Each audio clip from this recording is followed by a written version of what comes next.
Hello বন্ধুরা, কি অবস্থা সবার? আসলে আমরা এখন যে অংশটিতে আছি এটি মূলত সাভার ধরা হয়, আর এটি হচ্ছে আমাদের সেই বিরুলিয়া নদী। আপনারা আমার ক্যামেরায় দেখতে পাচ্ছেন, এটা হচ্ছে উত্তরা রাজুকের যে প্রজেক্ট গুলা উত্তরা দিয়াবাড়িতে অবস্থিত, এই অংশটি দেখা যাচ্ছে। কিন্তু এই বিরুলিয়া নদীটি হচ্ছে আমাদের এই ঢাকা এবং সাভারকে দুই ভাগে বিভক্ত করেছে। আমরা যারা ড্যাফোডিল বিশ্ববিদ্যালয়ে পড়ি তারা আসলে এখান থেকে খুব কাছেই এই যে রাস্তাটি দিয়ে সোজা আমরা চলে যেতে পারি একদম বিশ্ববিদ্যালয়ের অংশে।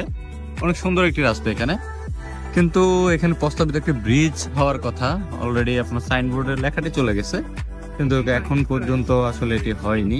ছোট্ট একটি ব্রিজ হলে ঢাকার সাথে সরাসরি কানেকশন হয়ে যাবে এই সাভার অংশে।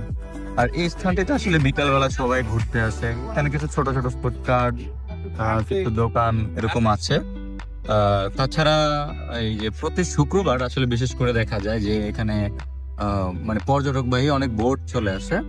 আর আজকেও দেখা যাচ্ছে দু একটি বোট, যেমন তারা পিকনিক এসেছে, এখানেও দেখা যাচ্ছে। আর তাছাড়া ওই যে আর একটি বোর্ডে দেখা যাচ্ছে তারা আসতেছে। যদি শুক্রবার হয়, সাপ্তাহিক ছুটির দিন, সেদিন দেখা যায় যে আসলে সবাই সাউন্ড বক্স নিয়ে আসে বা এরকম। আর এই অংশগুলোতে দেখা যাচ্ছে যে আমিন মোহাম্মদ প্রজেক্টের যে অংশগুলো আছে এদিকে বালু দিয়ে এগুলো এভাবে ভরাট করা হচ্ছে, বোর্ডগুলো দেখা যায়।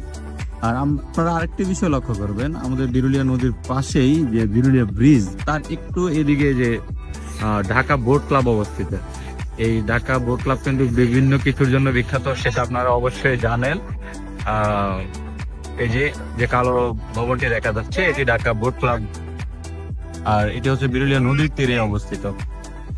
এখান থেকে ঢাকা কিন্তু খুবই সন্নিকটে, বলতে গেলে একদমই 2-4 মিনিটের পথ। কিন্তু এই একটি মাত্র নদী ঢাকা এবং সাভার এই অংশটিকে আলাদা করেছে।